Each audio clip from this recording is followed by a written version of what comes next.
Hello friend, this is Rajni Mehta, assistant professor of political science.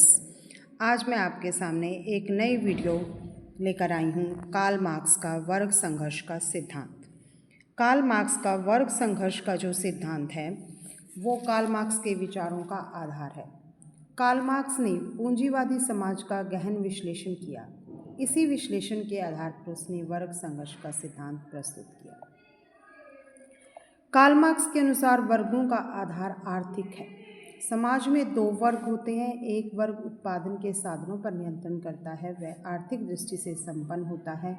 Marks ने उसे पूंजीवादी या शोषक वर्ग कहा है। दूसरा वर्ग शारीरिक श्रम करता है, जिसे श्रमिक वर्ग या शोषित वर्ग कहते हैं। मार्क्स का कहना है हर युग में इन वर्गों का किसी न किसी रूप में संघर्ष हो रहा है।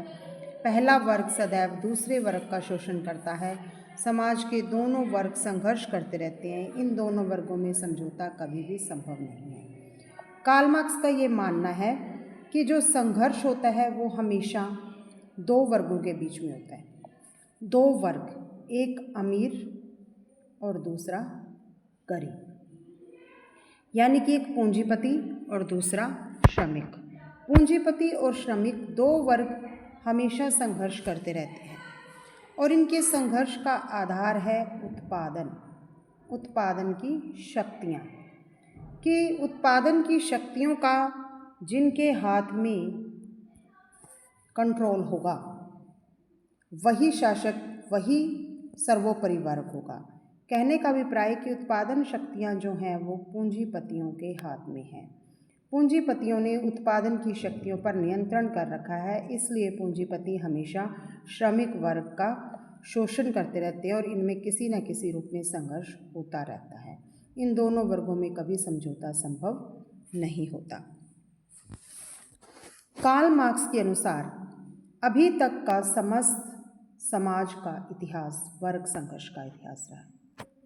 वर्ग का अर्थ क्या है? वर्ग व्यक्तियों के उस समूह को कहते हैं जो उत्पादन की विशेष प्रक्रिया से संबंधित हैं, जिनके साधारण हित एक हैं, जैसे मिल मालिक, जमींदार, व्यापारी, किसान, मजदूर इत्यादि।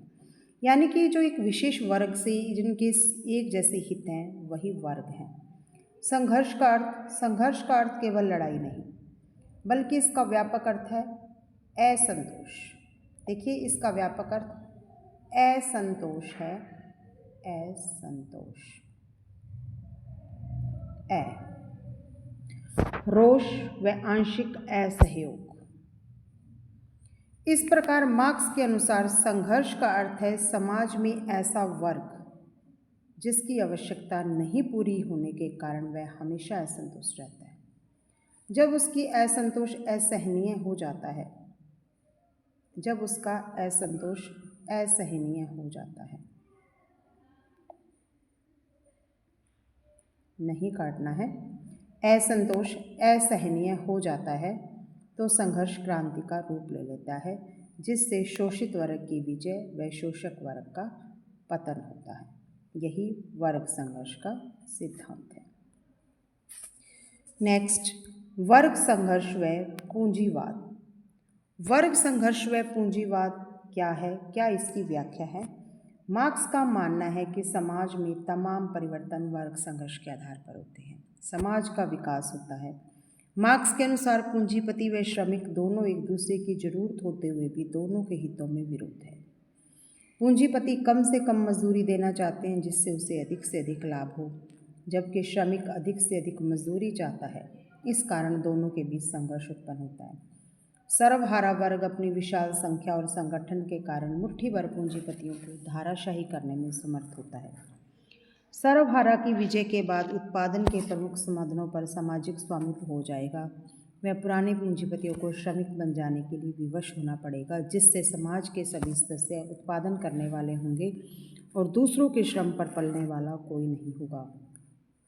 इस तरह अंत में वर्ग विहीन राज्यहीन समाज की स्थापना हुई। तो कार्ल मार्क्स ये कहते हैं कि दो वर्गों में हमेशा संघर्ष होगा, पूंजीपति और श्रमिक। श्रमिक वर्ग जो अपने श्रम पर जीवित रहता है, अधिक से अधिक मजदूरी चाहता है, और पूंजीपति अधिक से अधिक लाभ चाहता है। इस लाभ या इस मुनाफे के कारण दोनों के बीच में हमेशा संघर्ष चलता है।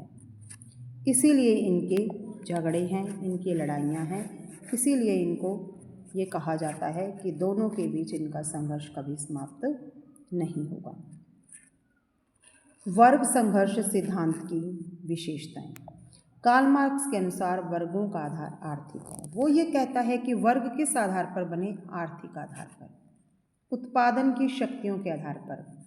एक वर्ग के पास उत्पादन की शक्तियों का नियंत्रण है और दूसरा वर्ग के पास नहीं है। तो जिसके पास उत्पादन की शक्तियां हैं वो है पूंजीपति वर्ग, और जिसके पास नहीं है वो है श्रमिक वर्ग। इस प्रकार इन दोनों का आधार आर्थिक है। सेकंड, संघर्ष को महत्व। दोनों के बीच में इस अर्थव्यवस्था को लेकर, इस पैसे को लेकर संघर्ष चलता है। दोनों हमेशा ही विपरीत दिशा में चलते हैं। पूंजीपति लाभ कमाना चाहता है और श्रमिक अधिक से अधिक श्रम द्वारा मेहनताना पाना चाहता है, इसलिए दोनों के बीच में संघर्ष चलता रहता है। नेक्स्ट, समाज में केवल दो वर्ग।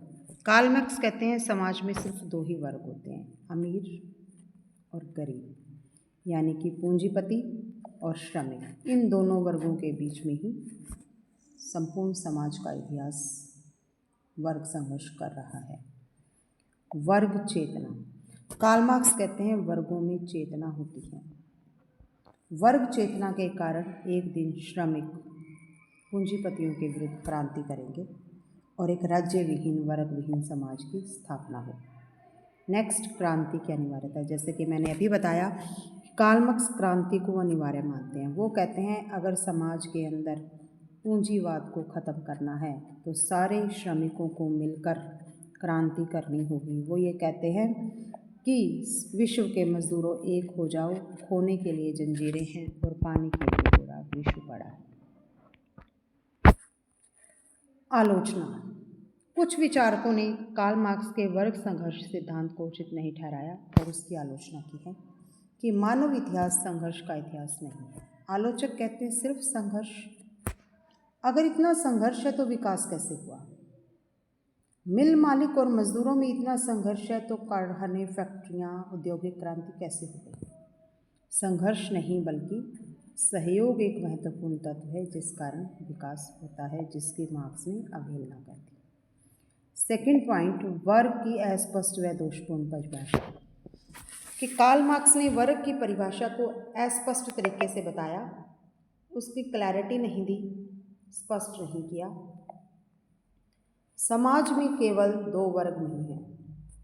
कार्ल मार्क्स ने सिर्फ दो वर्गों की बात की, गरीब और अमीर। आलोचक कहते हैं इनके अलावा भी एक वर्ग होता है, मध्यम वर्ग, जो कि इनमें चेतना भरता है। जैसे कि डॉक्टर, इंजीनियर, वकील, टीचर्स, ये ऐसे वर्ग हैं जो कि समाज के अंदर अधिकतर चेतना पैदा करते हैं और अधिकतर वर्ग यही है। गरीब और अमीर वर्ग सिर्फ समाज के अंदर नहीं होते बल्कि मध्यम वर्ग ही चेतना लाता है, मध्यम वर्ग ही विकास करता है। मार्क्स की क्रांति की धारणा गलत सिद्ध हुई। आलोचक कहते कि मार्क्स ने यह कहा था क्रांति होगी, सर्वहारा का अधिनायकत्व आएगा और पूंजीवाद का नाश हो जाएगा। ऐसा हुआ तो नहीं, उसकी ये धारणा गलत सिद्ध हुई।